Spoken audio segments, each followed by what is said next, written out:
What's happening? What's good? What's going on? Part of my presence YouTube channel. I want to talk about the Freedom Convoy of 2022, or in other words, the trucker convoy that started in the west coast of Canada and pretty much made its way all the way to Ottawa, which is the capital of Canada. And they've congregated the truckers and everyone who's supporting the truckers. They've congregated in a place which is Queen's Park, which is equivalent to Washington, D.C. and the White House and the Lincoln Memorial and the Congress building. So all of these places you have people congregating and they're pretty much protesting in regards to the trucker mandates. So this is a movement because it's not just the truckers who are protesting. It's just people from all walks of life who decided to join the truckers in this protest from all parts of Canada because they've had it up to here in regards to all of the government mandates and the restrictions and the policies that have led to people losing their businesses, their livelihood, their jobs, and their way of life. And one of the things about this policy that have people upset the most is that in regards to truckers, it's not just affecting truckers, it's affecting everybody else. Because when you look at the grocery stores, when you look at the shelves, it's empty. A lot of the supplies and the products that we buy, that we need on an everyday basis, we can't find them anymore. So this is something that affects everyone. So it cannot be ignored. It's not a situation where people can say, well, it doesn't affect me. It's not my concern. It has nothing to do with me. So why should I care? They see it firsthand when they see the empty shelves. They can't get their favorite brand of pancakes. They can't find their favorite chips. They can't find good produce in the produce aisle, fruits, vegetables, all these things that people buy on a regular basis. When you go to the stores and realize that it's not there, one, or two, the prices have been raised up so high that the price is so crazy that it makes no sense to even buy those things anymore. So this is what people are facing, and they've had enough. So they want to show their support for the truckers. Apparently, there was a GoFundMe that was created for covering the costs of the travel from one end of the country to the other end of the country, as far as gas, fuel, lodging, and also food for these truckers. And believe it or not, they've actually amassed up to, I believe, at one point it was 5 million. I believe now it's around the 7 million mark as far as all of the money raised for this particular movement. And it got to the point where people who run GoFundMe, as far as the corporation, they decided to put a hold on it until they find out what exactly the money is for, what the plan is to distribute the money, and all those different things. So it's pretty interesting because I've never seen that happen before. Usually GoFundMe might hold or freeze the funds when they find out that it's being raised for things that are not part of their agreement, like for example legal fees. But I've never seen it where they've blocked this amount of money for such a cause, which is a social cause such as this. So it's pretty interesting to see that, first of all. Second of all, what I want to discuss is the actual mandates that truckers have a problem with. So the problem with the mandate is the following. It requires all cross-border truckers, that's truckers who provide shipments to and from the U.S. It requires all cross-border truckers, if they are unvaccinated, upon re-entry into Canada, it requires them to undergo COVID-19 testing to make sure that they're clear, and it requires them to undergo a quarantine for a certain amount of time. I believe it could be either 10 or it could be 14 days. Now, the problem with this, according to many people who are attached to the truckers, whether it's the Trucker Association, what they're saying is that it's going to cause issues with the supply line, the supply chain. It's going to prevent truckers from being able to continue providing shipments and going to the proper destinations on time. And the issue is that a lot of truckers, instead of going through those issues, they would rather opt out of the cross-border shipments and deal with only local shipments. And that's going to cause a lot of delay, a lot of backlog, a lot of products who require to be shipped across and to and from Canada and the US. They're not going to be available for us, the consumers, to purchase.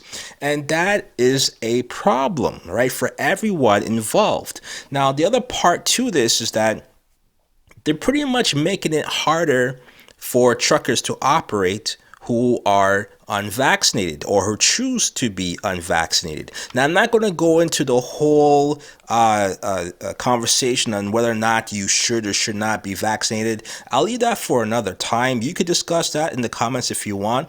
But my thing is just to provide awareness as to what's happening and the cause and effects. Now, what's happening now is the fact that they are trying to get Justin Trudeau to change this mandate because people are starting to realize that this is causing unnecessary problems. And this has caused a lot of people, business owners, to lose their business because they're not able to compete. They keep having to close down their stores or reduce the amount of customers or patrons in the stores by 50%. Meanwhile, all of the big box stores, the Walmarts, the Costco's, Home Depots, whatever you could think of as far as the big corporations who make hand over fist in money and profits, those businesses are able to run no problem. You've never been to a Walmart or a Costco where they've had to operate under certain guidelines that a restaurant would. Right? So what they're saying is that all of these things are unfair and it's causing a lot of mom and pop businesses to be shut down because they cannot compete. And what they're seeing is that with the truckers, they're realizing that, you know what, it does not make sense to continue with these long haul truck transports across the border. So they're staying local. Right. And on top of that, apparently there's a shortage in truckers because of all the issues with the quarantine and so on and so forth. So there's already a bottleneck when it comes to supplies. So these are the things that are a challenge for the trucking industry, and they pretty much had enough. And everybody else who has faced the effects of these things and their own ways, they're bandwagon or piggybacking off of this, and they're joining the truckers because they realize that this is something that needs to be discussed. Because what we've seen in Canada, for all of the adult age groups, that's adults over 12, most of them have been vaccinated, fully vaccinated, right? The 2 shots. About, I believe it's somewhere in the 85 and up as far as the percentage. And what's happened, what they've seen is that the virus is still spreading. The vaccine doesn't really prevent people from receiving COVID because you can still get it. So there's a little bit of a mixed message on how it was marketed to begin with. And the fact that they realize if this is a situation where people are going to get COVID, then you might as well just allow everything to be open, all the businesses to reopen and have no restrictions. And then because most of us already have been vaccinated, that if we get it, we get it and we move on with our lives, and there's no need to place these restrictions because these restrictions are causing a lot of unintended consequences. Right, so this is why people have joined the protest and the rally. You have people in Ottawa, running amok, for lack of a better term. And this is why you have people who are speaking about this. I believe you have people like Elon Musk, Joe Rogan, and many other notable celebrities lending their support to this particular movement. But the question becomes, well, what is the end goal and what's going to come of this? Well, I'll be honest, I don't think anything's going to come of this. Reason being is because as most rallies and protests, the people that you need to speak to get things done, they're never available. They never want to talk to you, and there's never any real discussion. Right, because as we found out, Justin Trudeau is somewhere in hiding, or his family's in hiding. They're in Ottawa somewhere, but in an undisclosed location. Justin Trudeau apparently came out and said that he's quarantined due to some type of exposure to someone who had COVID. So you've already seen that there's going to be a lack of communication between the people who should be communicating the most. Now you have some people in the conservative parties who have made themselves available to the rally and are speaking up and to, they're showing their support. So all that is great, but at the same time, they're pandering to the audience because they're looking for votes. So it's kind of disingenuous. But the key thing here is that with most rallies, they never get to speak to the people who actually have the power to make a decision. We saw that with Occupy Wall Street. We saw that with Black Lives Matter. We saw it with so many other protests and rallies. It's just anger, it's just energy that's expelled in this particular way, but nothing ever gets done to change things. So will this cause change? Who knows? I doubt it. It's probably just going to, blow over and then we move on to the next news cycle. But the one thing that I found interesting about this is how the media has covered this particular movement. Because even news stations that are considered to be conservative leaning, right wing leaning, they've labeled this particular convoy as a fringe part of society, a small group, a group of people who are uneducated. They're no good for nothing truckers. The scourge of society. All these different terms to pretty much dismiss them, to belittle them, to make it seem like these people are people who are the minorities and really don't have a say and really don't have anything valid to bring to the argument. And I found that kind of weird because I've never seen a situation where all types of mainstream news organizations all have the same opinion on this. And that is, these guys should be ignored. They can't be taken seriously. There's nothing to talk about here. Ignore these people. You get the vaccine. Stop making a fool of yourselves. This seems to be the tone that they're taking, which is kind of weird because when you look at the size of this crowd, the rallies, the truckers, the convoys, they made the record. They broke the record as far as the longest convoy in history. So this is clearly not a small group. There are people who are supporting them. There are people who are for them. The GoFundMe account of over 7 million proves that this is not just a fringe part of society. And the one thing that I think people should take away from this is this. Whenever you have a group of people who is not represented in the media, who don't have a voice, who are not able to get their thoughts out there and have their point of views expressed in a way where they're given a fair shot and they're able to get feedback between the two parties. Whenever those things don't happen, you have situations like this where people have had enough, because what I've seen throughout these past 2 years is that it's always been one single message over and over and over again. There's nothing ever to combat that message. There's nothing ever to question that message, to get the truth and the facts out, no matter which way those truths and facts may land. It's always been a one-sided approach geared towards one thing. And if anyone ever had a contrary position on it, instead of trying to speak with them and debate with them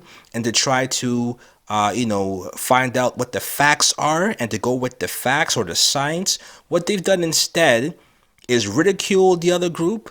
They've shut out the other group. They've denied the other group's access to certain conversations and debates. They've denied the groups a platform to speak. So all of these things have been happening the past 2 years. And it's crazy because I've never seen something like this before. But it makes me wonder what the news media and the stations are really about here and who controls them and what narrative they're trying to push. And I'll be honest with you, I can never look at news media the same anymore because I'm seeing with my own two eyes the type of language, the type of positions that they're pushing, and it's not unbiased. It's not something that's considered to be a point of view that's presenting facts. It's opinionative based, it's opinionative driven, it's an editorial, it's something that is pushing a particular message and to get you to listen to only one point of view. And I'm going to leave you with this.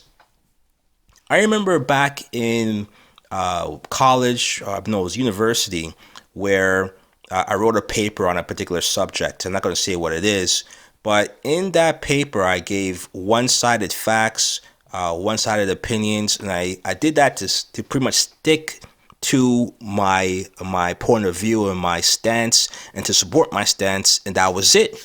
And when I got feedback from my professor, what he told me was this. He said, it's okay, the paper is good, but you don't present the other side of the argument. Every good essay or every good paper always presents a counter argument, because if your stance is really good and is solid and is convincing, then it would be upheld even if it were to be challenged by another point of view or a opposing point of view.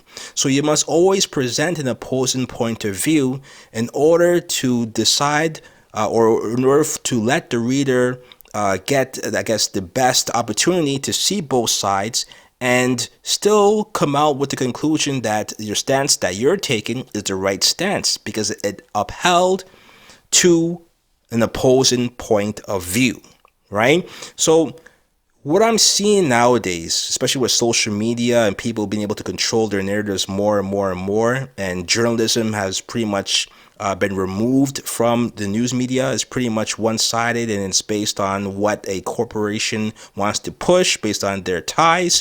What you're finding is that a lot of the news stations and the things that are put out there, it doesn't hold up to opposing points of view.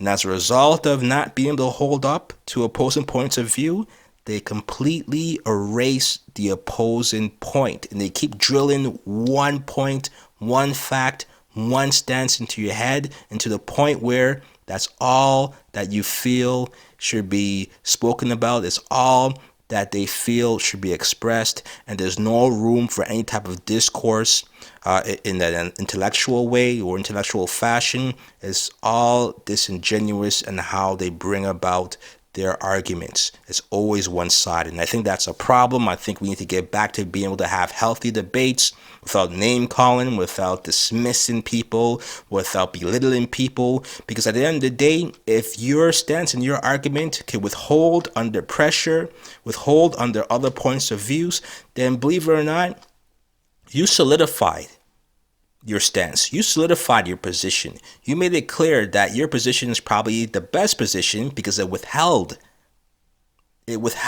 withstood all challenges against it, right? So that's what I'm going to leave you with. You let me know how you feel about all this situation that's going on in Ottawa and the convoy, so on and so forth. Like, comment, subscribe, and as I always say with my channel, next move, best move. Part of my presence YouTube channel. Peace.